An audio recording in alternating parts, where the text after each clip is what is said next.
Plusieurs modèles statistiques avancés positionnent clairement certaines nations en tête, avec des écarts mesurés entre elles,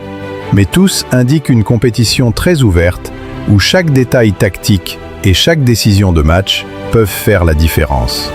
Le Maroc arrive en tête des projections avant les phases finales avec environ 19,1% de chances de victoire, bénéficiant d'un avantage significatif en tant que pays hôte grâce à la familiarité avec les stades, le public et l'environnement tactique. Sur le terrain, les Lions de l'Atlas allient maîtrise du ballon, pression coordonnée et transition offensive efficace, ce qui leur permet de construire des attaques structurées tout en restant solides dans les phases défensives.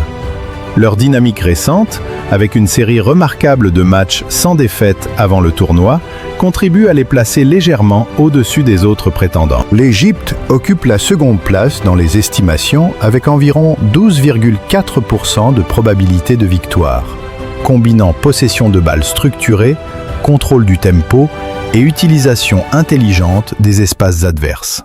Leur attaque repose sur une forte présence collective, capable de créer des situations dangereuses grâce à des combinaisons fluides entre milieux et attaquants,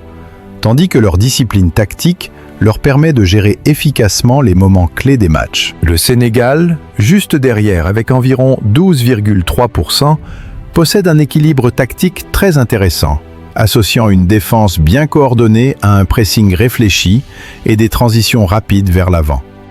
Les Lions de la Teranga démontrent une discipline collective qui leur permet de neutraliser les attaques adverses tout en exploitant rapidement les ouvertures dans le dos des défenses. L'Algérie figure également parmi les principales équipes avec environ 12% de probabilité, combinant organisation défensive stricte et phase de possession efficace, s'appuyant sur une expérience tactique qui lui permet de s'adapter à différentes configurations de match et de tirer profit des situations arrêtées et des espaces créés. Le Nigeria, malgré une probabilité plus faible à environ 7,3%,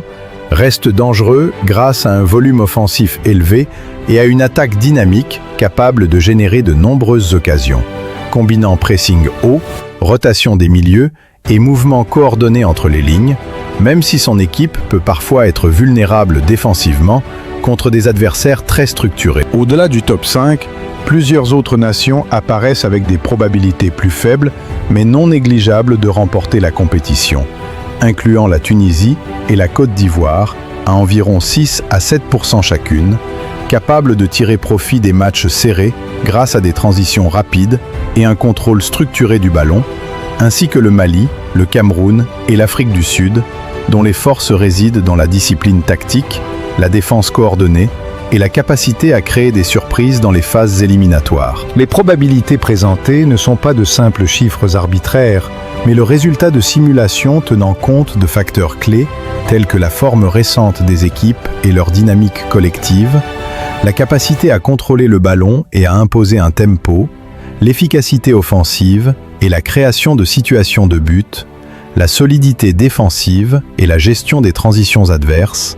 la profondeur du banc et la flexibilité tactique, ainsi que l'expérience historique et les performances en phase finale. Une équipe qui combine possession structurée, pressing coordonné et exploitation des espaces adverses a davantage de chances de progresser loin dans le tournoi, expliquant pourquoi certaines nations dominent les projections. Ce classement final des probabilités reflète les tendances observées jusqu'au 3e janvier 2026, après une phase de groupe marquée par des performances solides, des structures tactiques bien définies et des résultats cohérents avec les modèles statistiques. Dans un tournoi à élimination directe comme la CAN, même une probabilité en apparence modeste ne signifie pas qu'une équipe ne peut pas aller loin. Cela signifie simplement qu'elle devra faire plus que dominer la possession ou accumuler des tirs, mais qu'elle devra maximiser les moments clés, gérer la pression et imposer sa tactique avec précision lors des confrontations décisives. Maintenant que tu connais ce classement final des chances de victoire pour la CAN 2025, dis-moi en commentaire qui, selon toi, aura le mental, la tactique et le collectif nécessaires pour aller jusqu'au bout et pourquoi.